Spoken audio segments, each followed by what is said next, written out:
Bienvenue à La Santé au-delà des mots. Un rendez-vous avec des gens passionnés du réseau de la santé. Jean-Pierre Gagné, lui-même médecin, vous fera partager sa passion pour le domaine et vous fera découvrir une foule d'invités et d'acteurs clés du réseau. Voici votre animateur, le docteur Jean-Pierre Gagné. Bonne écoute.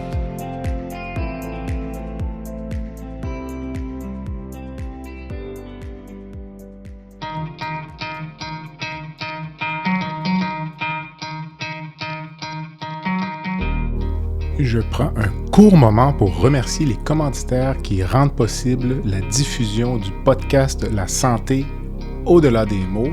Beauchamp-Beaulieu Dessureau-Toupin Groupe Conseil associé à la financière Banque Nationale Gestion de Patrimoine, Medix, LIM, le groupe Tige et Eurofin Environnex.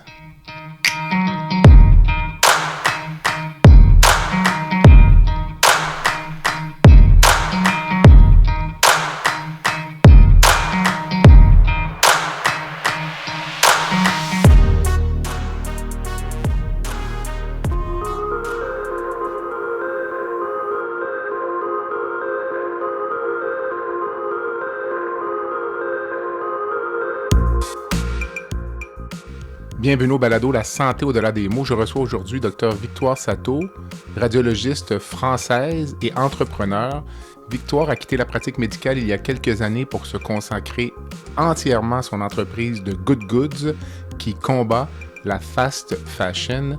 Avec Victoire, nous faisons le tour de sa carrière, de ses débuts en tant qu'entrepreneur, de la mission de son entreprise. Nous discutons également des liens entre les vêtements, leur fabrication et divers problèmes de santé. Cette entrevue est d'autant d'actualité que les compagnies associées à la fast fashion ou même à l'ultra fast fashion font la une dans le moment. Je vous souhaite donc une bonne écoute et je suis certain que vous allez aimer cette entrevue avec une jeune femme entrepreneur très dynamique.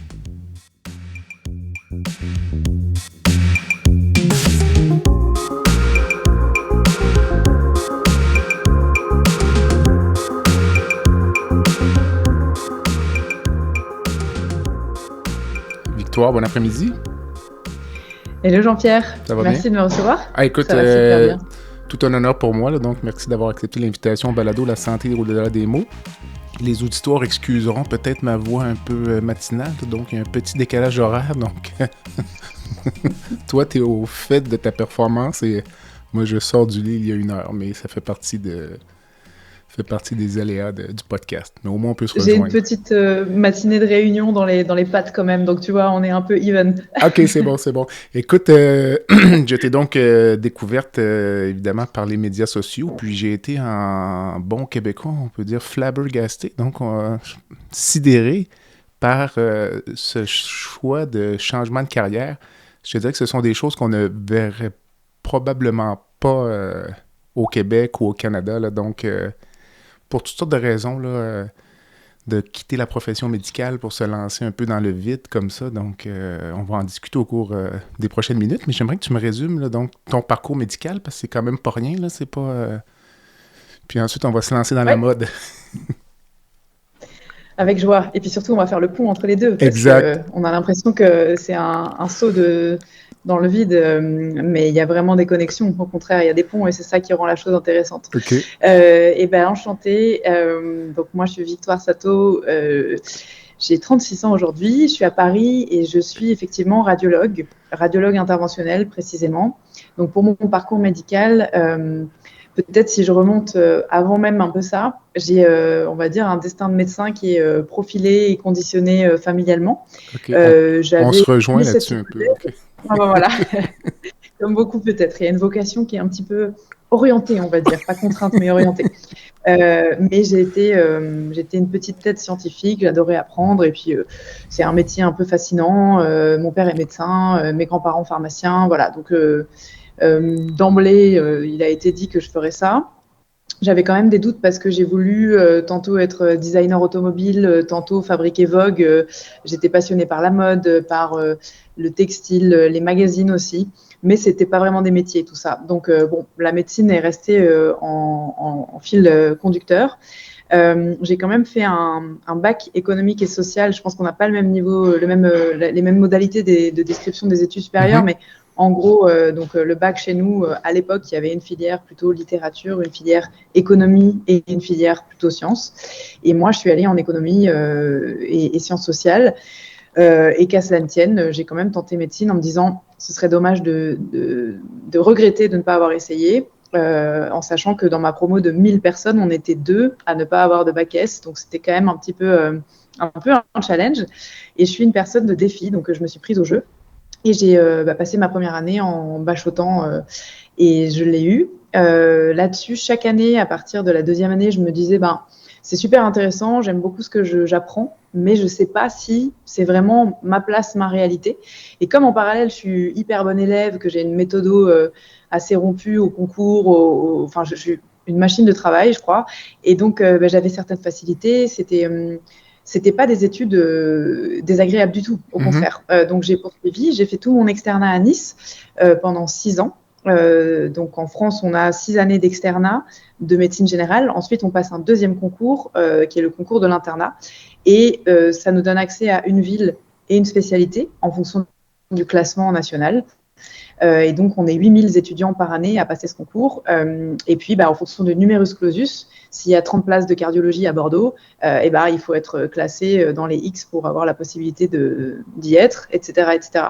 Et moi, je voulais radiologie à Paris parce que j'adorais la discipline de la radiologie, j'adorais le fait d'avoir une interface écran avec le patient, j'adorais la dimension technique de la radiologie interventionnelle et puis le potentiel d'évolution aussi de cette discipline dans les années à venir. Et je crois que je suis quelqu'un d'extrêmement empathique. J'étais très attirée par les spécialités médicales très complexes comme la réanimation, la l'oncopédiatrie, la médecine interne, mais je sentais que j'allais pleurer avec les patients, quoi. C'était trop dur pour moi. Okay. Et donc voilà, je voulais absolument faire radio et je voulais aussi absolument aller à Paris parce que je suis quelqu'un d'hyperactif.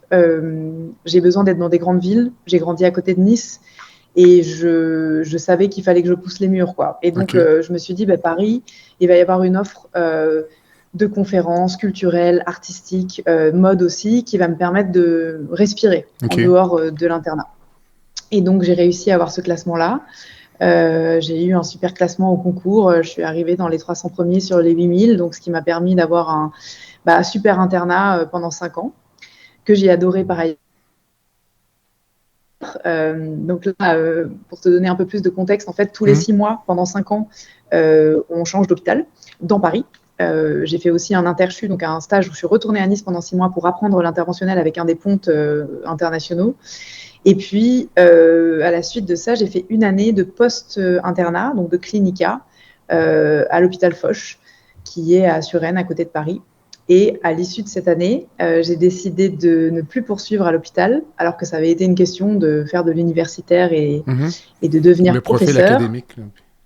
Voilà, exactement. On m'appelait la graine d'agrégé, mais tu vois, finalement, ça n'a pas été le cas. Et puis j'ai exercé pendant 3 ans en libéral, en remplaçant, donc jusqu'en 2021. En parallèle, j'ai créé mon entreprise en 2017. Voilà. Et donc, en 2021, c'est là où j'ai fait le grand saut financier de dire j'arrête la médecine parce que je veux me concentrer sur la boîte et je veux voir ce que ça donne. Donc voilà, aujourd'hui, je suis encore médecin, je suis encore inscrite à l'ordre. Demain, je peux réexercer si je souhaite, évidemment en remettant à jour mes connaissances. Mais en pratique, je n'exerce pas la médecine au quotidien puisque aujourd'hui, je suis chef d'entreprise et je fais plein d'autres choses qui me passionnent. Mais pratico-pratique, je pensais que tu avais abandonné même ton statut de médecin. Est-ce que tu dois encore aller dans les congrès, faire ce qu'on appelle l'éducation médicale continue? Au Québec, on a des obligations en termes d'éducation médicale, tant de crédits par année. Est-ce que tu fais ça en plus de... Non, alors on a aussi, nous on appelle ça la FMC, c'est formation médicale continue, c'est exactement pareil, tu es obligé d'assister à X congrès, etc. Moi, à l'Ordre des médecins en France, tu as un statut de médecin non exerçant. OK. Et du coup, tu sors, si tu veux, de l'exercice de la pratique. Donc, tu n'es plus dans ce cercle de formation. Maintenant, bien sûr, si demain, je veux me réinstaller ou ne serait-ce que remplacer, déjà, il faut que je mette à jour ce que je n'ai pas suivi pendant 3 ans. Et ensuite, je pense spontanément comme ça, je te dirais que mon réflexe, ce serait de retourner à l'hôpital et de me dire je fais une année d'assistanat ou d'internat capé pour pouvoir me remettre vraiment à jour et je re-rentrerai à nouveau. Mais c'est vrai que par contre, je paye ma cotisation à l'ordre et j'ai encore mon titre, bien sûr, et ma carte de médecin. Quand même. Pour nos auditeurs, quand tu parlais du bac tout à l'heure au Québec, pour nous, c'est le cégep. Oui, donc, ce n'est pas l'université. Puis, moi, j'ai un bac français, moi, en passant. Ah oui? Ouais, comment ça se fait? J'ai fait le collège Stanislas à Montréal. D'accord. Mais à l'époque, c'était pas S, c'était D. Les sciences de... Il y avait terminal C, D. C, c'était sciences pures. D, sciences santé. B, c'était économie, je pense. Puis A, c'était philo. Mais on remonte un peu. Quelques années. Et quand même. Est-ce que c'est un deuil d'abandonner un peu, entre guillemets, le titre de médecin ou de ne plus être docteur Sato ou tu n'y as pas goûté assez longtemps, je suppose? Alors, ça dépend de quel deuil on parle. Si c'est un deuil... Le titre, simplement. De titre, ouais. Non, j'allais dire, le titre, il relève un peu de l'ego. Tout à fait. Donc, tout à fait. C'est pas un deuil dans le sens où... moi, je suis docteur. Enfin, voilà, j'ai prêté serment, j'ai soutenu une thèse. Donc, c'est pas un titre que je remets en question dans le sens où c'est très français en plus et peut-être québécois, mais en Allemagne ou aux États-Unis, quand tu es docteur un jour, tu es docteur toujours et tu as ton titre sur LinkedIn qui est écrit docteur, MD, PhD, ce que tu veux. Donc, moi, dans mon cœur et dans ma tête, je sais que j'ai à légitimer ça auprès de personne. Là où c'est un peu parfois contrariant, c'est que aujourd'hui, j'ai fait l'erreur quand j'ai fait le pont entre les deux disciplines, de ne pas nécessairement mettre en avant ma qualité de médecin. Or, aujourd'hui, elle me sert vachement parce qu'elle amène une vraie crédibilité et une méthodologie de scientifique dans la structuration des connaissances et dans la recherche bibliographique de ce qu'on raconte sur The Good Boots. Et donc, c'est pénible parce que je me dis parfois, ça pourrait m'apporter une dose supplémentaire de crédibilité et j'en joue peut-être pas suffisamment. Donc, c'est dans ce sens-là. Mais sinon, après, en soi, non. Et puis, j'ai encore une diaspora médicale autour de moi. Tu penses bien que 12 années d'études, c'est là où tu fais des vraies amitiés.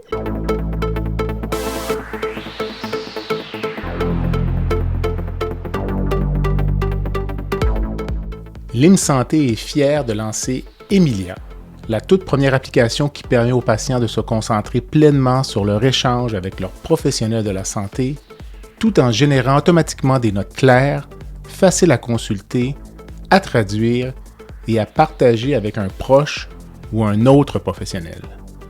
Alors que les solutions de Scribe IA apparues dans le secteur de la santé visaient jusqu'ici à faciliter la prise de notes des médecins, Emilia se distingue en s'adressant exclusivement aux patients. Elle marque ainsi une étape décisive en matière d'innovation en santé au Québec et au-delà.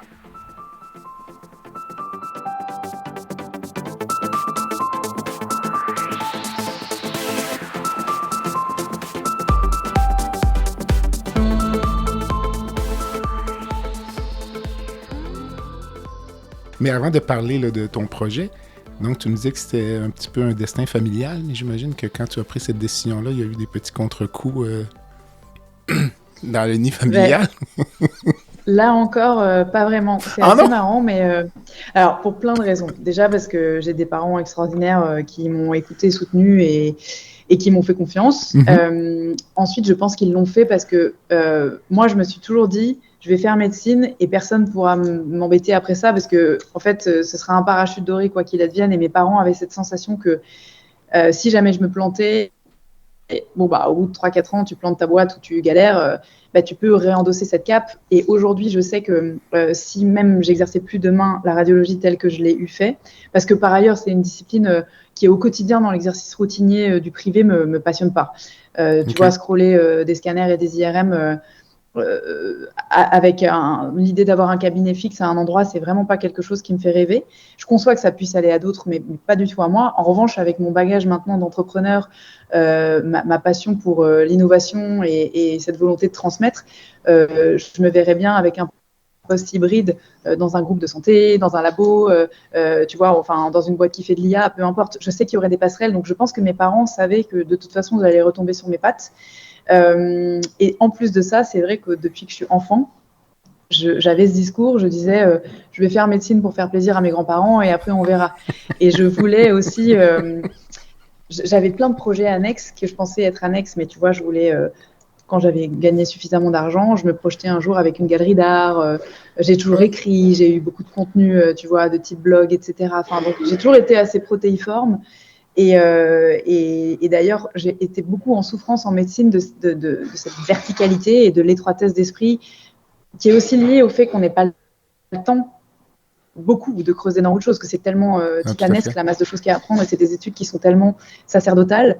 Elles sont passionnantes, mais elles sont quand même sacerdotales. Et quand tu fais 8h, 21h à l'hôpital, bon, il ne te reste pas beaucoup de temps pour le reste. Écoute, ouais. Mais donc, ça ne les a pas surpris tant que ça. Okay. Et je crois que aujourd'hui, ils sont contents de me voir épanouie, tu vois. Oui, tout à fait. Mais je te rejoins à 100% parce que moi, j'aimais beaucoup la littérature, puis je l'aime encore, puis j'aime lire. Puis pendant les études de médecine, la spécialité, j'ai arrêté complètement.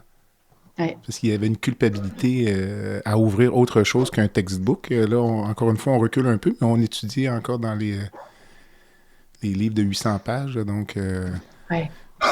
puis ouvrir quoi que ce soit d'autre que le textbook pour dire quelque chose de Schwartz, que tu connais peut-être, Sabistin, là, les grands textbooks de chirurgie, c'était comme perçu comme une perte de temps ou une perte d'opportunité d'apprendre.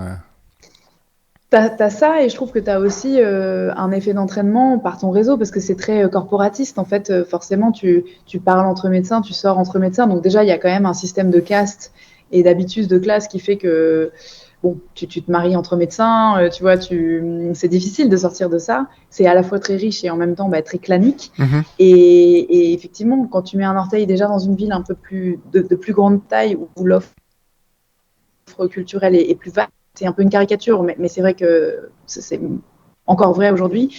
Dès lors que justement tu commences à rencontrer des artistes, des musiciens, des gens qui font de la philo, des gens qui ont des entreprises, tu vois, enfin tu ouvres de nouvelles perspectives, et je pense que tu fais des connexions neuronales et des stimulations intellectuelles qui sont générées que tu n'as pas forcément dans le corps médical.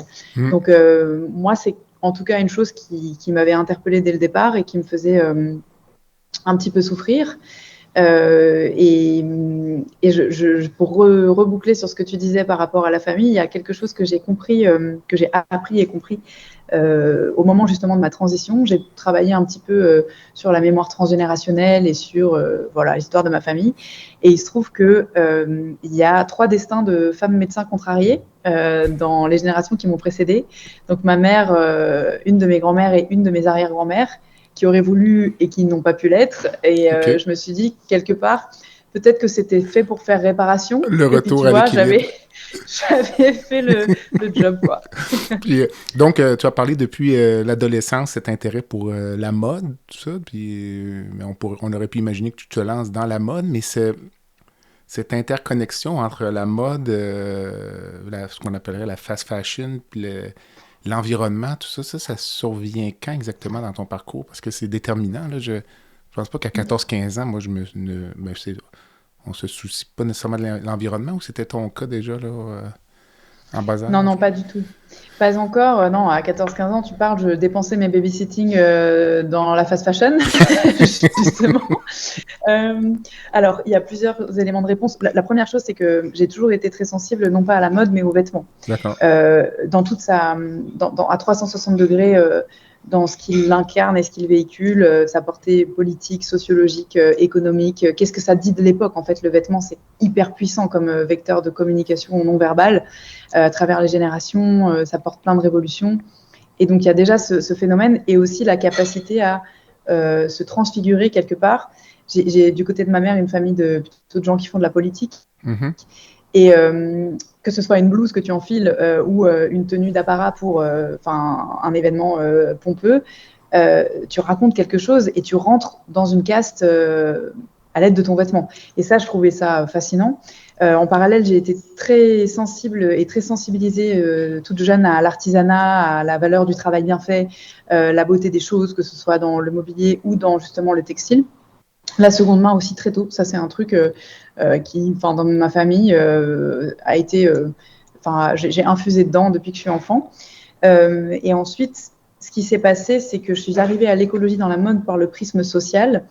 Alors, d'une part, au moment où justement j'ai dû rentrer en médecine, je me disais qu'est-ce que je ferais quoi d'autre si je ne faisais pas ça? Et je ne savais pas parce que je me voyais pas du tout faire une école de journalisme et pas du tout rentrer dans une école de mode non plus. J'avais quand même un petit conflit entre la superficialité de la discipline, en tout cas la manière dont elle était traitée, et mon esprit quand même scientifique et mon envie d'avoir des sujets de fond. Donc je voyais que la création de mode n'était pas un truc qui me conviendrait.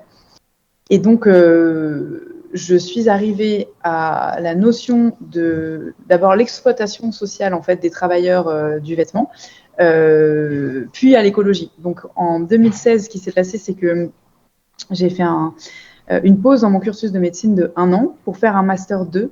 Alors pareil, je ne sais pas si on a les mêmes cursus, mais en gros, en France, tu as master 1, master 2, 3 ans, 5 ans d'études, et puis ensuite la thèse. Et pour pouvoir faire une carrière universitaire, tu es obligé d'avoir à la fois une thèse de médecine et une thèse de sciences. Et comme je ne savais pas si j'allais pas rester à l'hôpital pour enseigner, j'avais fait d'abord un master 1 puis un master 2 et je ne suis pas allée jusqu'à la thèse, mais donc j'ai un master 2.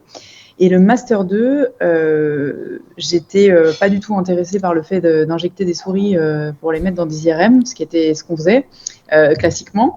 Donc je me suis inscrite dans un master 2 de EdTech, donc Education Through Technology, qui est un master 2 du Centre de recherche interdisciplinaire de Paris qui étudiait vachement comment le digital et les outils digitaux pouvaient nous permettre d'apprendre à apprendre. Donc, tu vois, la robotique, les applications, etc., les sites web, donc beaucoup de stats, beaucoup de code, et j'ai adoré. Et en parallèle de ça, en fait, j'écrivais des contenus, parce que j'avais plus de temps que pendant mon internat, pendant cette année-là. J'écrivais des contenus pour un jeune média en ligne qui traitait un peu de sujets de culture et de société féminin à Paris. Et j'ai eu la possibilité de proposer un sujet sur l'impact du jean sur la santé des travailleuses principalement en Chine. Donc, tu sais, les méthodes de sablage, de bleaching qui faisaient qu'on achetait des jeans pré-déchirés ou pré-blanchis à 30 € dans une enseigne de fast fashion. Et ben ça, c'était à grand renfort de sablage ou de produits hyper toxiques qui amenaient des fibroses pulmonaires, des asthmes graves et voire des complications carcinologiques en fait chez des jeunes femmes qui avaient mon âge, quoi. Et je me disais, mais c'est fou, en creusant en fait dans ce sujet, en faisant de la littérature, tu vois, en allant sur PubMed, quoi, tout simplement, conséquences de tels produits sur les poumons des travailleurs du vêtement dans les pays tiers. Et j'ai sorti tout un tas de données hallucinantes qui étaient existantes. En parallèle, c'est l'année où j'ai écrit ma thèse. Et donc, je pense que, tu vois, j'ai fait un peu, il y avait une porosité. Ma thèse n'avait rien à voir, hein, mais en tout cas, la méthode bibliographique, je l'avais. Et je me suis dit, c'est fou. Moi, j'adore la mode. Je vais gagner très, très bien ma vie en étant radiologue.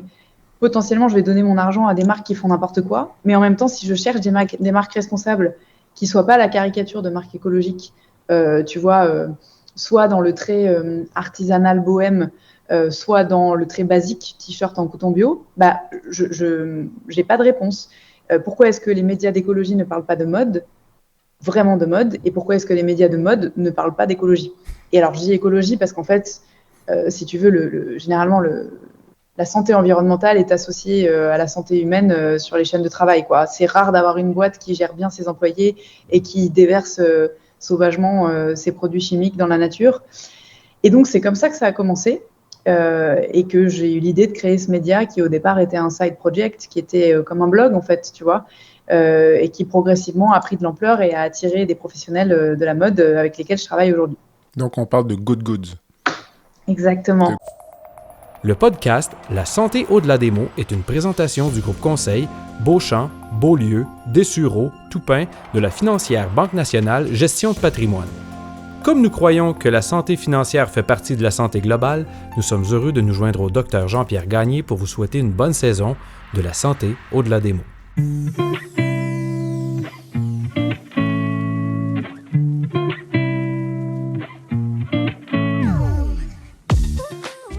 Fer et Velours est une entreprise de Québec spécialisée dans la location de mobilier vintage et création d'ambiance. Nous vous proposons une offre de service à la carte et selon vos besoins. De la simple location à la gestion événementielle complète. Chez Fer et Velours, notre slogan est de faire différent avec élégance. Visitez notre site web au www.fervelours.com. Au plaisir de vous rencontrer.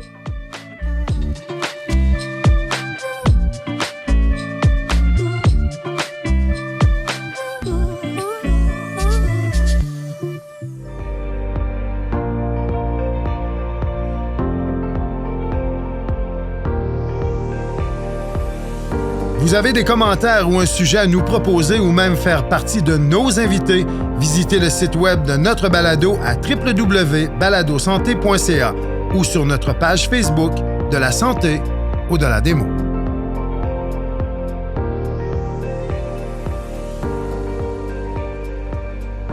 Avant de parler de Good Goods, je reviens aux jeans. J'avais déjà entendu une émission où on recommandait de ne pas laver les jeans même, ou le moins possible en raison des particules ou des fibres qui se répandent dans l'environnement. Puis j'avais entendu, tu me corrigeras, qu'on avait retrouvé des fibres de jeans dans l'Arctique. Est-ce que je rêve ou... Non. As-tu déjà entendu, c'est ça? Ça j'ai fait pas partie rêvé. des études les plus costauds, les microfibres textiles et plastiques en particulier. Okay. Je pourrais t'envoyer un article qu'on a fait sur ce sujet sur The Good Goods. En gros, ouais, bien sûr, à chaque lavage, tout type de vêtements relargue des microfibres, c'est-à-dire des fragments inframillimétriques de fibres textiles. Plastique, parce qu'aujourd'hui, tu as plus de 64% des matières qui sont pétrochimiques dans tous les vêtements qui sont produits. Donc, c'est énorme. Hein. C'est du polyester, de l'élastane, de l'acrylique. Et l'élastane, on en retrouve aujourd'hui un petit fragment dans une grande majorité des jeans, qui par ailleurs sont composés de coton. Et alors, c'est une des raisons pour lesquelles il ne faut pas laver son jean, parce qu'effectivement, ces particules, elles sont pas... au mieux, elles sont fragmentables, mais elles sont biodégradables en 500 ou 600 ans. Et elles se déposent dans des endroits effectivement où l'homme n'a jamais été, puisqu'elles ont avec les courants une capacité à se répandre un petit peu partout. On les ingère aussi, beaucoup. Il y en a plein dans les poissons. Généralement, les zones les plus concernées sont le bord des pays très consommateurs de fast fashion, là où finissent nos vêtements quand on les donne dans des bornes et qui se retrouvent échoués sur des plages. Et également dans les pays qui produisent les vêtements, parce que tu as des lessives industrielles, tu as des lessivages en nombre de la matière avant de fabriquer les vêtements. Donc là, c'est plutôt bassin asiatique. Mais effectivement, il ne faut pas laver son jean. Alors, c'est une des raisons. Après, tu as aussi une raison. Déjà, il n'y a pas de nécessité de laver son jean, on dit une fois par an au grand max. Et si tu veux que la patine, quand tu achètes un jean brut, bleu marine, donc teint à l'indigo, que la patine se fasse, c'est-à-dire qu'avec le temps, ils prennent cet aspect de jean, tu vois, qu'on peut voir dans les pubs américaines des années 80, quoi, les jeans du cow-boy qui a été poncé. Ouais. Donc, ce soit un peu la cartographie de tes plis, de la manière dont tu mets ton téléphone dans ta poche, etc. Donc, il y a vraiment une identité. Effectivement, on conseille de ne pas les laver. Okay. Tout simplement. Donc, bref, je n'avais pas rêvé. Donc, alors, on arrive à The Good Goods. Donc, si tu me présentais, d'abord, j'étais fasciné par le fait que ce soit destiné avant tout aux entrepreneurs et non à la population. Parce qu'on a une devise au Québec qui dit que acheter, c'est voter. Donc, le premier réflexe que j'aurais eu, c'est de penser que tu allais t'adresser avant tout aux consommateurs. Puis, en fait, moi, je trouve que c'est une excellente idée d'aller vers les entrepreneurs parce que on culpabilise parfois les citoyens qui achètent, mais parce qu'on présume que tout le monde a le moyen ou les moyens de faire toujours les bons choix, là, tant au niveau vestimentaire qu'au niveau alimentaire ou autre. Alors, on dirait que tu vas à la source, là, donc du problème plutôt que à la destination. Donc, qu'est-ce que c'est de Good Goods dans les faits, le modèle d'affaires, puis... Absolument. Alors, tu as raison. D'ailleurs, un des points clés de la genèse, c'était moi qui, tu vois, en radio interventionnelle, travaillais beaucoup avec des patients en palliatif ou qui répondaient pas aux premières, deuxième lignes de chimiothérapie. Et c'était ce constat de se dire, finalement, les gens sont malades de leur mode de vie et de ce qu'ils consomment. Est-ce que ça fait sens de traiter des cancers qu'on pourrait éviter en produisant moins mal, en consommant mieux et en polluant moins la santé environnementale dont on dépend. Et donc, effectivement, c'est une des raisons pour lesquelles j'ai choisi de travailler à la source en prévention avec les entreprises, mais c'est aussi l'histoire naturelle de la boîte. En fait, au début, The Good Good, c'était un média qui était destiné aux consommateurs. Mais plusieurs choses sont arrivées avec les mois et les années. La première, c'est qu'on a quand même une approche très science-based. La tagline du média, c'est la mode fondée sur des preuves, tu vois, donc evidence-based fashion, qui est Comme en médecine. Voilà, un pied de nez à ce que tu connais. Oui. Et donc, l'idée, c'est d'aller quand même amener de la quintessence de l'information, des données qui sont très sourcées, qui sont des paroles d'experts, qui sont appuyées sur des études. Enfin, et donc, tout ça est assez complexe et nécessairement, finalement, notre auditoire natif, c'était plutôt les pros. Ça, c'est la première chose. La deuxième, c'est qu'en 2017, les gens, ils étaient quand même beaucoup moins... la maturité de la population générale sur ces sujets, elle était encore faible. Et donc, on était un média très niche. Et si tu veux avoir de l'impact, il faut t'adresser à la masse. Donc, on s'est dit, bon, là, j'ai repris, moi, l'entièreté de l'activité il y a 2 ans. J'ai vraiment shifté vers un modèle B2B. J'ai gardé quand même Instagram, qui est un canal de sensibilisation et d'information du grand public. Donc, ça reste notre verticale grand public, parce que tu as raison, c'est indispensable d'avoir la brique citoyenne. Néanmoins, moi, je suis hyper convaincue que tu ne peux pas demander à des gens en période de crise économique et d'inflation, alors que tu as 3 enfants et qu'il y a Shein qui te bombarde de publicité pour l'ultra fast fashion, de se serrer la ceinture. Ou de faire l'exercice intellectuel de dire « Ah ben oui, du coup, il va falloir que je choisisse tel label, mais c'est lequel qu'il faut que je choisisse, qu'est-ce qui est toxique, pas toxique, est-ce qu'il vaut mieux du Made in France en polyester ou bien du Made in China en coton bio, etc. etc. » Et pour moi, le vrai levier en termes d'impact, il est dans les mains des entreprises et dans les mains de la juridiction. Et donc, je me suis dit aussi, parce que tu as raison, économiquement, on va en parler, mais c'était plus simple, et parce que j'avais la sensation, moi, d'avoir plus de pouvoir d'influence, j'ai mis un pied chez les entreprises en tant que conférencière. On travaille donc d'une part avec les boîtes qui sont en transition, donc la mode luxe, le premium, le mass market, qui cherchent à améliorer leurs pratiques. Et on travaille aussi avec les porteurs de solutions, donc qui sont aussi mes clients, mais annonceurs cette fois-ci, qui sont des startups qui proposent des choses géniales, mais qui n'ont pas accès aux marques de mode, qui nous lisent. Donc par exemple, je dis n'importe quoi, demain, tu lances une alternative végétale au cuir, tu vois, avec un cycle de vie qui est vertueux. Et pour trouver des clients, tu vas commander un article chez The Good Goods pour détailler enfin ce que tu fais. Si tu lances pareil une startup qui va faciliter la mise en place d'une offre de seconde main chez les marques, tu sais qu'en étant annonceur chez moi, les gens qui me lisent, c'est des grosses entreprises qui peuvent avoir besoin de tes services. Donc ça, c'est une partie du modèle. Et la deuxième partie du modèle, c'est un freemium. Donc en gros, tous nos articles qui ne sont pas sponsorisés, c'est-à-dire plus de 90%, qui sont des gros dossiers, parce qu'on n'est pas un média d'actualité, on est vraiment un média de fond.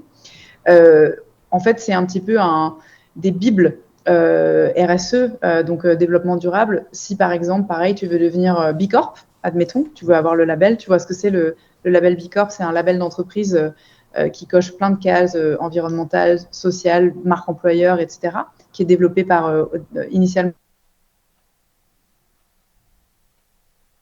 Non, tu veux devenir labellisé B Corp, on a tout un dossier qui te dit combien ça coûte, combien de temps ça prend, quels sont les critères, et donc quelque part, en payant l'accès à ce dossier, tu épargnes le coût d'un freelance, tu vois, pour t'aider sur ce sujet. Enfin, donc voilà, on a un modèle de freemium pour ces entreprises. Qu'est-ce que je peux te dire d'autre ? On a un projet en développement quand même pour les citoyens qui s'appelle Scord, qui est une application en fait qu'on est en train de développer. Qui est vraiment une application grand public. Et Scord, c'est l'outil qui décrypte les marques.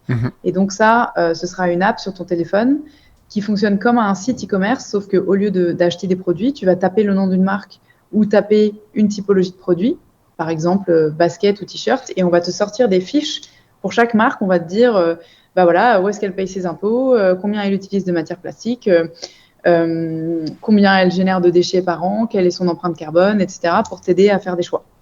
Okay. Donc, on n'oublie pas les citoyens, mais c'est... Mais dis-moi, quand tu as commencé, là, tu disais que tu allais donner des entrevues ou des conférences dans les entreprises. J'imagine les gens te voyaient arriver puis se disaient, c'est qui ça, ce personnage qui vient nous faire la leçon ou je sais pas. J'essaie de voir un peu comment je t'aurais perçu. si je suis à la tête d'une multinationale, pas d'une multinationale, mais d'une grande entreprise, puis je produis, moi, à des coûts minimes, j'abuse de mes producteurs. Tu sais, je suis dans tout le modèle là, que tu combats, là, puis toi, tu vas donner la conférence, ça prenait quand même une bonne dose de courage ou d'aveuglement, Ça ou je ne dépend. sais trop. Ça dépend des clients. Okay. Non, je dirais qu'il y a 3 cas de figure. Et chronologiquement, historiquement, les premiers qui nous ont contactés, c'est plutôt des boîtes qui étaient volontaires, OK. c'est-à-dire qui avaient envie de changer et qui ne savaient pas comment faire. Et donc, notamment, qui étaient motivés pour former leurs équipes ou s'intéresser à ces sujets.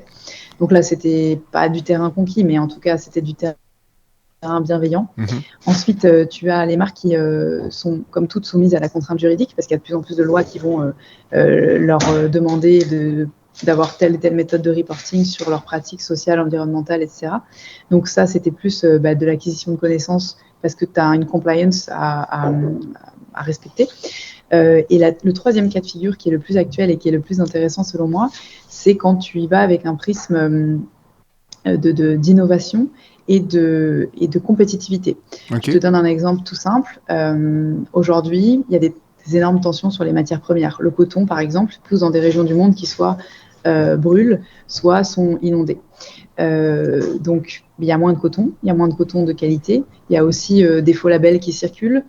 Et donc, moins il y a de coton, plus le coût de la matière première augmente. Sauf que quand tu as un modèle économique qui est basé uniquement sur des volumes et que ton business, c'est que plus tu produis, quitte à pas vendre, moins ça te coûte cher unitairement.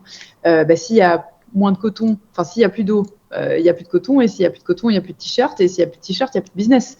Et donc, si tu ne réfléchis pas dès maintenant à la façon, parce que les choses ne vont pas aller en s'améliorant, en fait. Il y a des tensions aussi géopolitiques qui font que c'est beaucoup plus compliqué de faire transiter les matières, il y a des conflits énergétiques. Tu as aussi des problématiques de main-d'œuvre, parce qu'au Bangladesh, en fait, il fait déjà... l'année 2023, il a fait 50 degrés pendant 3 mois consécutifs. Alors, 50 degrés Celsius, je ne sais pas comment calculer, mais ça fait beaucoup. 3 mois consécutifs. Et en fait, les usines, ce n'est pas des usines, c'est des hangars. Et donc, les gens qui travaillent dans un hangar par 50 degrés, ils font des déshydratations graves, ils font des malaises à répétition. Donc, ta productivité, elle décline. En moyenne, c'est 9 millions de chiffre d'affaires par marque, par mois qui est perdu quand la boîte se met en arrêt dans les pays qui sont ta main-d'œuvre. Et donc, si tu ne commences pas à réfléchir, à anticiper pour changer ta logique de volume, réduire finalement raccourcir tes chaînes d'approvisionnement et traiter mieux tes employés, tu vas forcément perdre soit des parts de marché, soit tu vas accumuler non pas les dettes, mais on va dire tu vas devoir supporter financièrement le coût des conséquences du climat. Donc c'est pour ça qu'aujourd'hui les boîtes peuvent venir nous voir.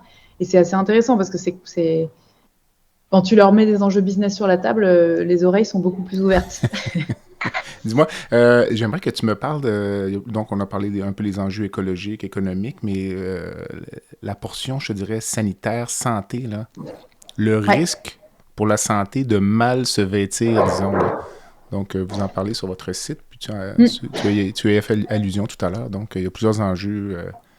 Carrément. Ça aussi, c'est une chose que j'ai découverte après, mais qui est d'autant plus légitime avec mon bagage scientifique. En fait, la révélation des conséquences sur la santé de l'industrie de la mode, on est vraiment en plein cœur du truc, quoi.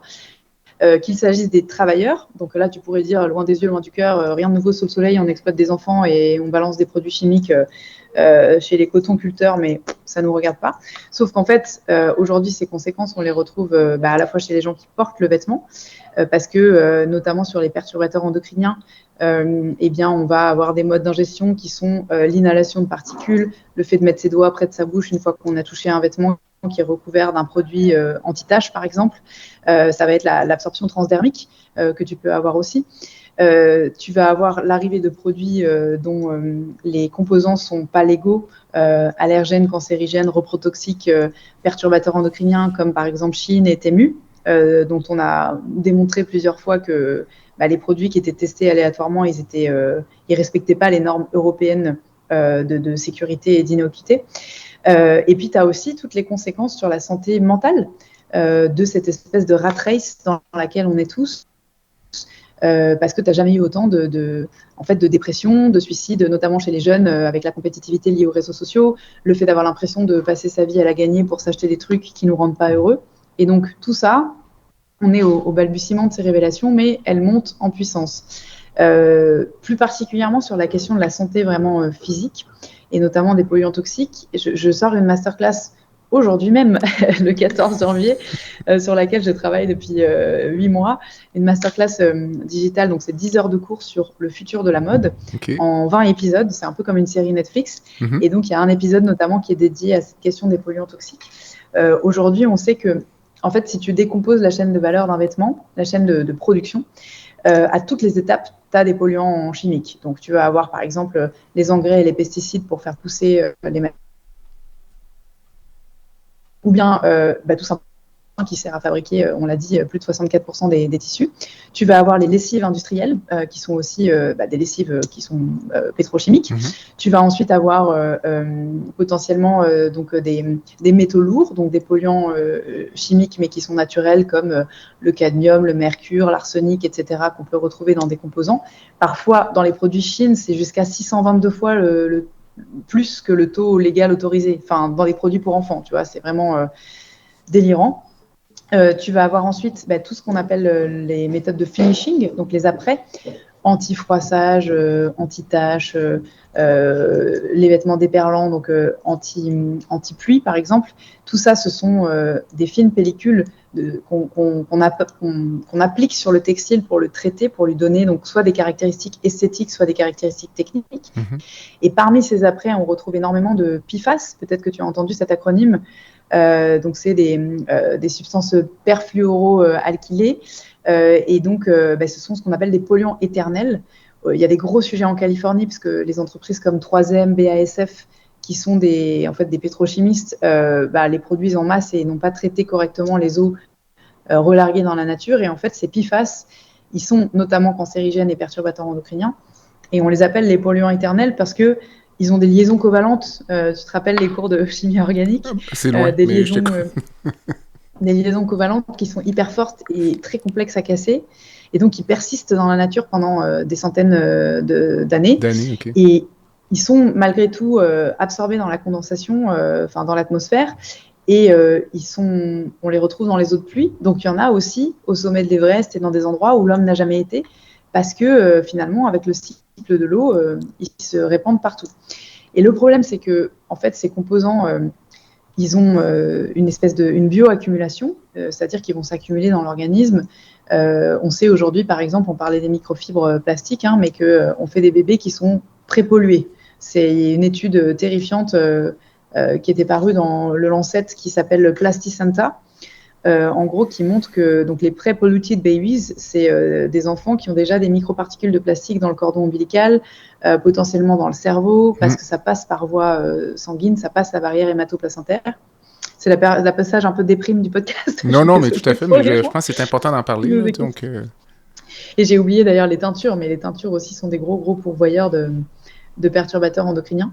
Bref, et la difficulté, c'est qu'ils sont bioaccumulables. Il y a un effet cocktail aussi, c'est-à-dire que la somme de un composant toxique n'est pas... la somme de composants toxiques n'est pas égale à la somme de leurs conséquences. Ça fait un effet cocktail qu'on ne maîtrise pas. Ils se potentialisent entre eux, en fait, quand on mélange 1 ou 2 ou 3.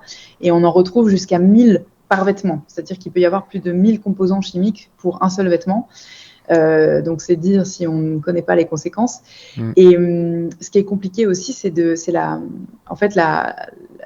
causalité. Le lien de cause à effet est super complexe à démontrer parce que tu connais bien les biais et les cofacteurs, et les lobbies du pétrole les connaissent bien aussi, parce qu'ils vont te dire, oui, mais toi, tu as peut-être fait potentiellement un cancer parce que tu es un agriculteur exposé aux pesticides, et donc tu as un cancer du pancréas, mais tu fumais, tu buvais, et puis tu avais une condition génétique qui faisait que. Donc, en fait, l'imputabilité de ce qu'on appelle les nouvelles entités, donc que sont ces polluants toxiques, la relation de cause à effet, elle est hyper complexe, voire impossible à démontrer. C'est ce qui fait que du coup, c'est très compliqué aussi de légiférer et de dire ce produit-là, il est dangereux, on va l'évincer du marché, tu vois? Oui, tout à fait. Mais il n'en demeure pas moins que dans mon domaine, par exemple, je pense au cancer colorectal.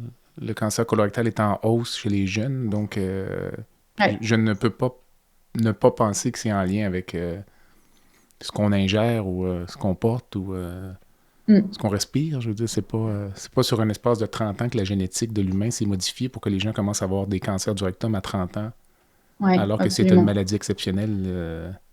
Quand j'ai fait mes études dans les années 90, là, je veux dire, ça prend un facteur environnemental. Je sais pas, je présume que tu es d'accord avec moi. Là, donc, ça, c'est le cancer, c'est un item. Il y a l'enjeu de la fertilité aussi, mais les mécanismes entre tout ce dont tu parles et la fertilité, ça joue sur endocrinien ou est-ce qu'on le sait?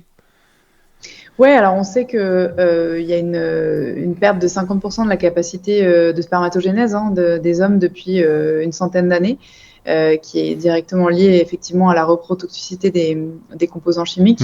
Après, sur la fertilité féminine, je pense que là encore, la relation cause à effet, elle est moins simple à démontrer. Néanmoins, on sait que tu vois, les perturbateurs endocriniens, leur impact maximum, il est chez des personnes en fenêtre de vulnérabilité.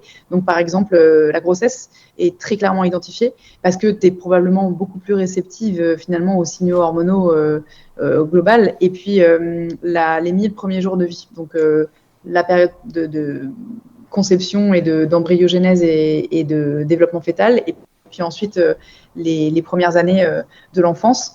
Donc, ouais, c'est hyper inquiétant. Il y a plein d'autres cas comme ça. Récemment, il y avait une étude endocrino qui montrait que dans une revue anglaise, il y avait un parallélisme strict entre l'obésité infantile au UK et l'usage des retardateurs de flamme et des produits toxiques dans les revêtements textiles, tu vois. Et en Angleterre, ils ont mis des retardateurs de flamme sur le moindre canapé et le moindre revêtement textile sous couvert de protection des êtres humains. Sauf qu'en fait, c'est des tartines de produits chimiques qui finalement sont plus délétères que... Enfin, la balance risque-bénéfice, risque d'incendie et prévention par les retardateurs de flamme qui agissent quelques secondes au mieux versus bénéfice de leur emploi, elle est vraiment à démontrer.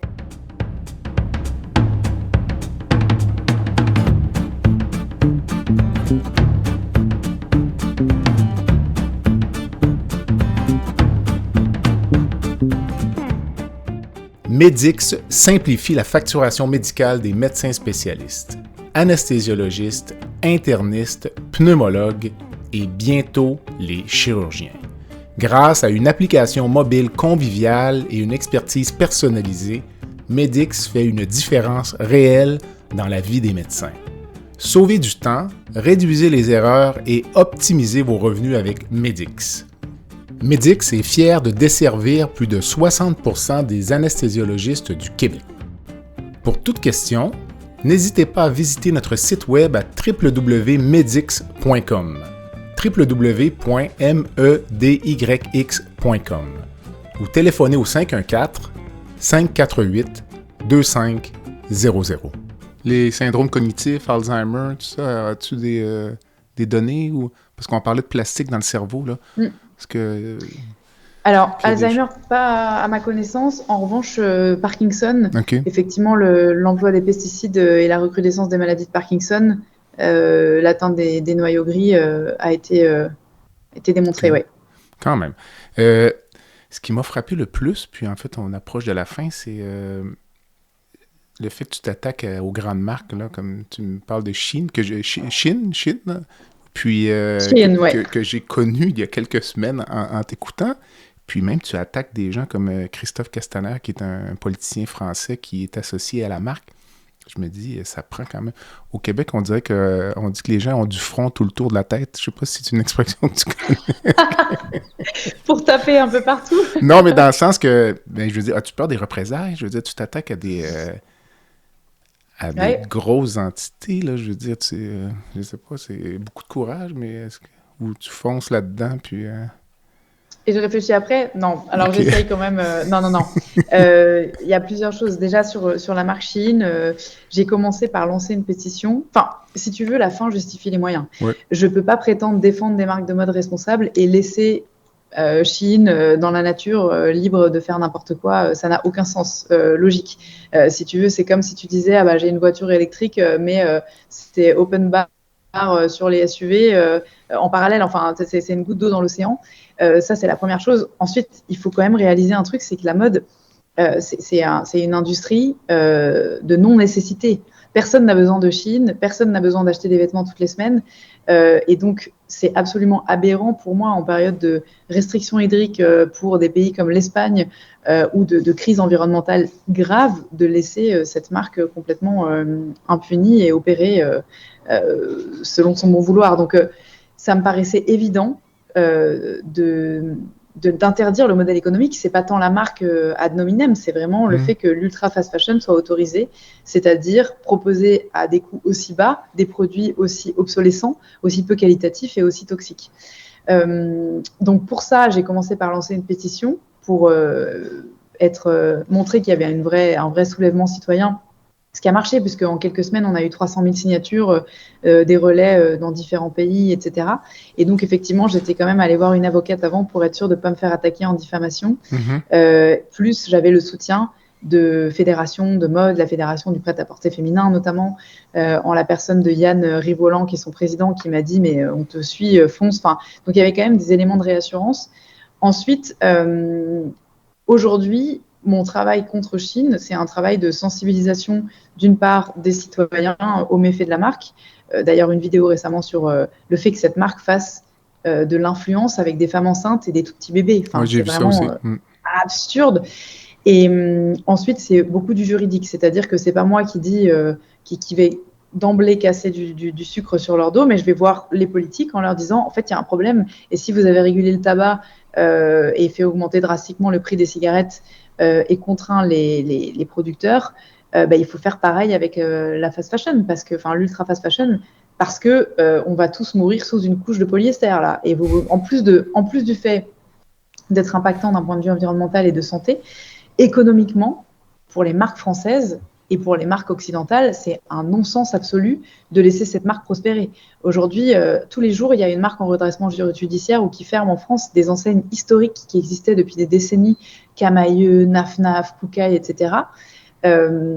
Parce que les parts de marché sont grappillées par une entreprise qui ne paye pas ses impôts en Europe, quoi. Donc, il y a aussi des vrais sujets de souveraineté industrielle et d'économie à mettre en avant. Castaner, alors je ne l'ai pas attaqué frontalement, d'autres s'en sont chargés à ma place, mais effectivement... J'ai vu un petit truc sur LinkedIn, c'est pour ça de... Ouais, bien sûr. Alors, c'est des choses que de toute façon je soutiens et je relais, mais en fait, moi, ce que j'aimerais créer chez ces gens, et c'est, je pense, l'avantage d'avoir été médecin, c'est que quand tu touches d'aussi près la mort et la maladie, tu te rends compte que quand tu as soigné des milliardaires et des millionnaires, j'en ai pas vu des caisses, mais j'en ai vu plein, des gens qui étaient blindés d'argent. Ils ont les mêmes problèmes devant la mort que tous les autres. Hein. C'est des regrets sur je suis fâchée avec mon fils, j'aurais voulu dire à ma femme plus que je l'aime, j'aurais voulu passer plus de temps avec un tel et un tel. C'est jamais je suis con, j'aurais dû investir en bourse dans plus d'actions chez Apple parce que je suis passée à côté de la fortune. Enfin, et donc, finalement, c'est de générer chez ces gens-là, y compris Christophe Castaner, qui probablement en a besoin, un sursaut d'humanité, tu vois, se dire, mais en fait, vraiment, est-ce que le chèque que tu t'apprêtes à palper ou que tu as déjà palpé, en ton âme et conscience, il vaut le tort que tu vas faire, ne serait-ce qu'à tes enfants, en laissant cette marque opérer, en fait. Et c'est plus ça que je vais chercher. L'idée, c'est pas de les clouer au pilori, mais c'est de les amener par la réflexion et par la rationalisation, y compris scientifique, à savoir, voilà, ça pollue tant, ça impacte tant la santé, etc. Et ça impacte aussi la rationalisation économique. Les amener à un chemin de vertu qui soit toujours capitaliste, mais collectivement, acceptable. Donc voilà, c'est peut-être un vœu pieux, mais en tout cas, c'est un petit peu l'ambition du discours. Après, les représailles, il y en a eu. Hein. L'année dernière, j'ai eu une cyberattaque clairement très peu de temps après un Chine hack qu'on avait fait, qui a failli me coûter mon entreprise. J'ai eu aussi le droit, ça c'est le fun fact, mais à un compte OnlyFans à mon effigie, un faux compte évidemment. Incroyable. Mais tu vois, voilà. Donc, bien sûr, il y a des représailles. Après, est-ce que ça vaut le coup? Oui. Est-ce que je le referai? Sans doute. Pour les gens qui connaissent moins là, le modèle d'affaires de ces grandes 7 entités-là, il y a Temu aussi qui est un peu... Mais je disais, c'est de la production, je lisais un peu, là, c'est hallucinant, les cycles de production, puis... la quantité de produits qui sort, puis c'est comme... Ouais. Si tu me donnais quelques exemples, disons, en termes de volume, là, c'est...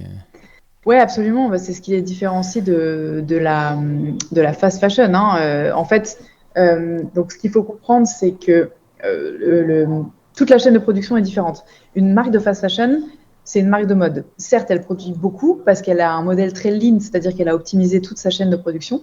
Donc elle va, mais c'est un modèle classique, c'est-à-dire qu'elle va prendre un designer qui va faire un dessin, il va y avoir des prototypes, il va y avoir une commande de matière, une fabrication des produits et un envoi en boutique pour une vente. Au max, si tu réduis à fond les délais, que tu optimises tout, que tu utilises des avions, etc., on est entre 1 semaine et 3 semaines entre le coup de crayon et la mise en magasin, ce qui est déjà incroyable, hyper rapide. Et avec ça, ils sont capables de sortir Zara et H&M, par exemple, entre 250 et 500 modèles par semaine, ce qui est à nouveau énorme. Une marque de mode conventionnelle, c'est plutôt 250 à 500 modèles par an, et une marque de mode responsable, c'est plutôt 50 à 100 modèles par an. Et donc, une boîte comme Shein, elle sort 8 à 10 000 références nouvelles par jour sur son site web. Incroyable. Pour faire ça, il faut bien comprendre que ce ne sont pas 8 à 10 000 références qui sont produites. En fait, ce qu'elle fait, c'est qu'elle utilise de l'intelligence artificielle pour à la fois capter de la donnée sur des designs tendances. Donc, elle n'a pas besoin de designer. En fait, elle va directement dans les séries Netflix, elle va sur Instagram, elle va pomper des designs de petits créateurs. Ensuite, toujours grâce à l'intelligence artificielle, elle modélise à la vitesse de l'éclair ces vêtements qui sont extrêmement mal faits et elle en fait des prototypes digitaux. Elle génère aussi des publicités, des faux shootings, toujours grâce à l'IA, qu'elle met en ligne sur son site et elle te bombarde sur les réseaux sociaux en disant ça c'est nouveau, ça c'est nouveau, ça c'est nouveau, achète. Alors que ça n'existait pas encore. Exactement. Et en fonction de là où tu vas, les points chauds, tu vois, s'il y a 80 personnes qui cliquent sur la robe rouge, eh ben, elle va lancer une production et c'est le grand argument de Shein, c'est de dire qu'on produit à la demande, on n'a pas de déchets, tout ce qu'on produit, c'est commandé. Sauf qu'en fait, quand tu as une base de clients de plus d'1 milliard et que tu as une conversion qui est énorme parce que les gens non seulement achètent, mais en plus, au lieu d'acheter un produit, évidemment, quand c'est 5,90 €, bah, tu vas en acheter 12. Et en plus, tu vas soit les renvoyer, soit tu vas les jeter parce que finalement, tu les portes une fois, mais ça a coûté 5 €. Donc, tu as une dimension très jetable du vêtement qui est communément admise. Eh bien, quand tu as cette base-là, finalement, le volume de vêtements produits chaque année, il est supérieur à 1 milliard. On estime que c'est entre 1 et 4 milliards de vêtements qui sont produits par Shein tous les ans. D'items. La mode, ouais, au global, c'est 150. Toutes les marques confondues, c'est 150 milliards. Donc Shein, c'est, tu vois, entre 1 et 6%. Non, pardon, un peu moins. Entre 1 et 3%. Et donc, en fait, surtout quand tu sais que ce vêtement, il n'a pas de valeur sur le second marché, tu ne vas pas le revendre en seconde main, tu ne vas pas le porter longtemps, tu ne vas pas le transmettre parce que c'est de la mauvaise qualité. En plus, généralement, c'est mal coupé, c'est pas saillant, donc tu ne vas pas le porter parce que ça ne te va pas. Quand tu comprends que le vêtement, il pollue quand il est produit et ensuite que tu vas le jeter assez rapidement, donc il va polluer une fois qu'il sera dans la nature, tu comprends qu'on marche vraiment sur la tête, en fait, et que donc c'est légitime de restreindre à la fois le nombre de volumes qui est autorisé à proposer, à produire, et puis tout un tas d'autres trucs comme le voyage en avion. Je crois que Shein et Temu, c'est un truc comme autour de 500 Boeing par jour pour faire en sorte que tu aies ton produit en 24-48 heures chez toi, tu vois. Enfin, entre autres réjouissances, hein, mais je renvoie tes auditeurs à des articles qu'on a sur The Good Goods à ce sujet si ça vous intéresse. Certainement, les gens pourront aller voir. Mais dans un monde idéal, là, en pré-conclusion, on s'habille en 2025, on s'habille comment, où on porte nos vêtements le plus longtemps possible, ou parce qu'en même temps, toi, tu aimes la mode, fait que j'imagine que ça ne te tente pas de porter le même chemisier pendant 20 ans, donc... Au contraire. Okay. Alors, non, moi j'ai des vêtements, y compris de fast fashion, que j'ai encore depuis que j'ai 17 ans, tu vois. D'accord. Okay. Ça commence à faire, mais non, au contraire. Alors, c'est un mix. Dans un monde idéal, déjà, on commence par soi. C'est-à-dire, toi, Jean-Pierre, est-ce que tu t'es déjà posé la question de combien j'ai de vêtements dans mon placard ? Quelle est la couleur dominante? Quelle est la matière dont ils sont composés? Où est-ce qu'ils ont été fabriqués? Lesquels j'aime le plus? Lesquels je porte le moins?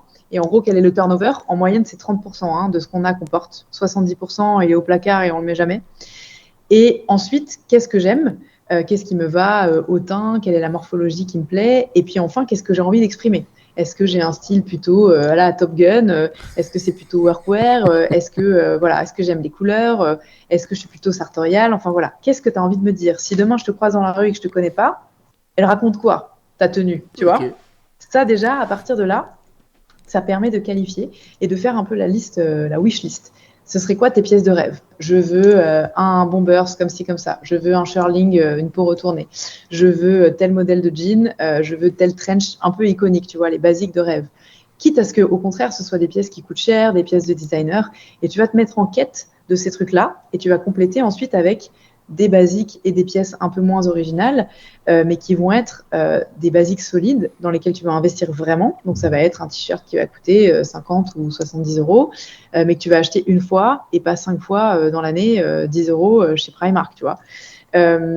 Ensuite, ça va être, une fois que j'ai tout ça, qu'est-ce qui me manque et que je peux aller chercher en seconde main et qui sont vraiment des choses, encore une fois, qui ressemblent à mon identité et qui vont me plaire.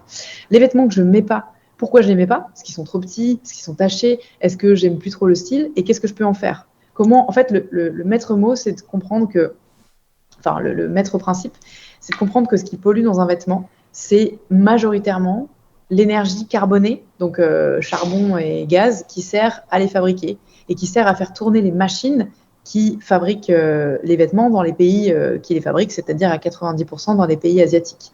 Et du coup, en fait, il y a un usage du charbon qui est énorme parce que la part d'énergie qui est utilisée pour ces machines, elle est énorme. Donc, quand tu comprends que ce qui pollue, c'est la production, bien sûr, la manière dont tu les entretiens, les lessives et tout aussi, mais vraiment, c'est la production en premier. À partir de là, tu comprends que faire durer un vêtement le plus longtemps possible et lui offrir plusieurs vies, c'est la meilleure manière de désimpacter son dressing. Donc, on a parlé de partir de soi, ensuite la seconde main, ensuite les marques engagées, et puis après, tu as toute une dimension économique qui est géniale et que j'adore, et qui, à mon sens, est vraiment un espoir pour le futur, c'est en fait comment tu sors de l'extractivisme de matières premières et que tu continues à faire tourner l'économie. Si tu produis plus de vêtements neufs, comment tu génères du cash quand tu es une boîte de mode? Et donc tu as toute cette dimension d'économie circulaire et de service, donc tu vas avoir évidemment la retouche, l'adaptation des vêtements, les services de personnalisation. Donc, par exemple, je sais pas moi, tu as une veste et tu as envie de changer les boutons et la doublure, tu vas aller chez ton couturier ou ta couturière de quartier pour le faire adapter. Et tu mets un ticket dans l'économie locale, en fait, quand tu fais ça, en plus de faire revivre ton vêtement. Ça va être la personnalisation aussi des vêtements, la production à la demande. En fait, tu vas produire, les marques vont produire uniquement en précommande, c'est-à-dire que ce sera la juste quantité. Parce qu'on n'en a pas parlé, mais ça aussi, c'est un sujet. En fait, les invendus des marques de mode, c'est entre 30 et 40% des produits au global. 30 et 40% des produits mondiaux qui sont vendus, enfin qui sont plutôt proposés sur le marché, ne sont jamais vendus. Et donc, ils sont détruits. Enfin, tu vois, quand tu sais ce que ça coûte énergétiquement en termes de matières premières, etc., ça aussi, c'est du délire, en fait. C'est pire que le gaspillage alimentaire. Mais j'avais entendu une grande marque il y a quelques années qui s'était fait coincer comme ça parce qu'ils brûlaient leur surplus. Puis bien sûr. Ils s'étaient fait prendre un peu, là. C'était comme secret un peu, là. Puis une fois que ça a sorti, l'argument était qu'ils craignaient la contrefaçon ou que la valeur de la marque baisse parce que ça se retrouve dans les friperies. Puis là, finalement, ils s'étaient fait prendre, puis ils ont dit « OK, on va arrêter. » Mais peut-être qu'ils ont arrêté 1 an, puis ils ont recommencé, là, je sais pas. Alors, normalement, ils ont arrêté parce que c'est devenu interdit par la loi, en tout cas en France. Tu as la loi, ce qui s'appelle la loi AGEC, donc Anti-Gaspillage pour une économie circulaire, c'est l'acronyme. Et en gros, la loi AGEC, justement, parce que la marque dont tu parles, c'était une marque qui s'est fait épingler, mais en réalité, c'est toutes les marques qui faisaient ça. Et effectivement, chez les marques de luxe, ça posait plus scandale, mais en gros, les marques de luxe, à l'époque, jusqu'à la loi AGEC, c'est 2021 l'entrée en vigueur, ou 2020, je dis une bêtise, 2021. Eh bien, les marques de luxe à l'époque, par exemple, quand un sac à main était mis en vitrine et qu'il avait été exposé, il ne pouvait pas être vendu, elles mettaient des coups de cutter dedans pour éviter justement qu'il soit vendu sur le second marché. Donc, c'était malheureusement une pratique très répandue, enfouir ou brûler ou détruire d'une manière quelle qu'elle soit. Et c'est ça aussi qui est intéressant, c'est que tu vois, avec la loi qui a obligé ces marques à faire différemment, et ben aujourd'hui, on trouve des nouveaux modèles économiques pour revaloriser ces invendus. Donc, tu as des boîtes dont le métier, c'est de prendre des stocks de vêtements invendus de les démanteler pour les reconstruire d'autres produits. Et tu vois, ça aussi, ça se fait localement. Enfin, il y a en fait, des cercles vertueux. C'est vraiment la troisième partie de ma masterclass, quoi. C'est les solutions qui vont permettre de faire en sorte que... Ça, c'est ce que vous appelez l'upcycling ou pour... Ouais, okay, donc j'ai appris ma leçon. C'est bien ça. C'est bon. Écoute, Victoire, ça fait un excellent tour d'horizon. Donc, la formule de mon balado se termine plus légèrement. Là. Il y a une petite section baguette magique donc, que je t'envoie virtuellement. J'ai hâte de t'entendre sur ce que tu changerais dans le réseau de santé. Ben, je vais te dire, le réseau de santé, ça peut être mondial, français ou... j'ai quelques idées de réponses, mais je vais... je changerais un truc, c'est dans la formation, l'apprentissage de la communication. Ok. Évidemment non violente, mais aussi annonce diagnostic, tu vois, prise en charge globale du patient dans sa dimension psychologique, y compris pour favoriser l'observance, et puis pour avoir une lecture du patient dans on va dire, avec un prisme systémique, pas juste un organe, tu vois, un cancer du côlon, mais un patient isolé ou non, cortiqué ou non, observant ou non, entouré ou pas, enfin, etc., etc. Comment est-ce que tu lui parles, comment tu adaptes ton discours et comment est-ce que, par patient, tu sors de la dimension très générique de notre apprentissage, basée sur des statistiques pour aller vers un peu plus d'humanité à travers notamment les mots. C'est très intéressant parce que, on avait la discussion il y a quelques années ici à l'hôpital à Québec. Ils ont imposé à tous les médecins de suivre le cours de réanimation cardio-respiratoire. Donc, la ACLS ou une base, disons, là, que tu dois connaître. Donc, pour les patients qui font des arrêts cardiaques. Puis, j'avais fait le commentaire. J'ai dit, écoutez, j'ai pas fait de réanimation depuis 20 ans. Puis, j'annonce des mauvaises nouvelles à toutes les semaines. Fait que ce serait peut-être plus pertinent que vous me donniez un cours sur l'annonce d'une mauvaise nouvelle, mais ça rejoint un peu ce que tu dis. Puis, je parlais avec un invité il y a quelques mois qui me parlait de l'apport d'intelligence artificielle pour ça. Donc, il y a des logiciels sur lesquels certaines personnes travaillent qui, en temps réel, disons dans le cabinet, analysent le visage du patient, puis peuvent informer le clinicien en temps réel sur son niveau de compréhension, puis informer le clinicien et dire, écoute, là, arrête, là, il ne comprend pas ce que tu dis, ou redis-le d'une autre façon. C'est quand même... ça rejoint un peu ce que tu dis. Puis, dis-moi, as-tu une rencontre de rêve dans le monde, vivante ou décédée? Oui, c'est marrant parce que c'est une figure d'inspiration majeure pour moi et c'est un profil aussi, c'est un transfuge, c'est un évadé de la médecine. J'adorerais rencontrer Jean-Louis Etienne, qui est français, qui est aujourd'hui un grand explorateur, notamment de l'Arctique, mais qui est aussi écrivain, conférencier, qui doit avoir plus de 80 ans maintenant. Okay. Et c'est d'abord une jeune carrière de tourneur-fraiseur, parce qu'on lui avait dit qu'il ne ferait pas d'études. Ensuite, finalement, comme il était plutôt doué en maths, on lui a proposé de passer le bac, et puis finalement, il a fait médecine. Il est devenu chirurgien orthopédique, et à l'aube de son clinica, il a décidé de refuser son poste à la PHP et de partir sur une mission exploratoire en Antarctique avec Tabarly. Et ça a lancé sa carrière. OK. Donc, voilà, c'est vraiment... ça te rejoint? Une figure d'inspiration majeure pour moi, oui. Excellent. Écoute, ma chère, je te remercie encore. Donc, je vais te laisser terminer ton après-midi. Puis, moi, je vais aller commencer ma matinée. Puis, au plaisir d'une prochaine rencontre. C'était super. Merci.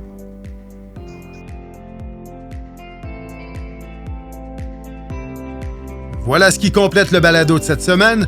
Merci d'avoir été à l'écoute. Et le Dr Jean-Pierre Gagné vous donne rendez-vous la semaine prochaine pour un autre épisode, La santé au-delà des mots.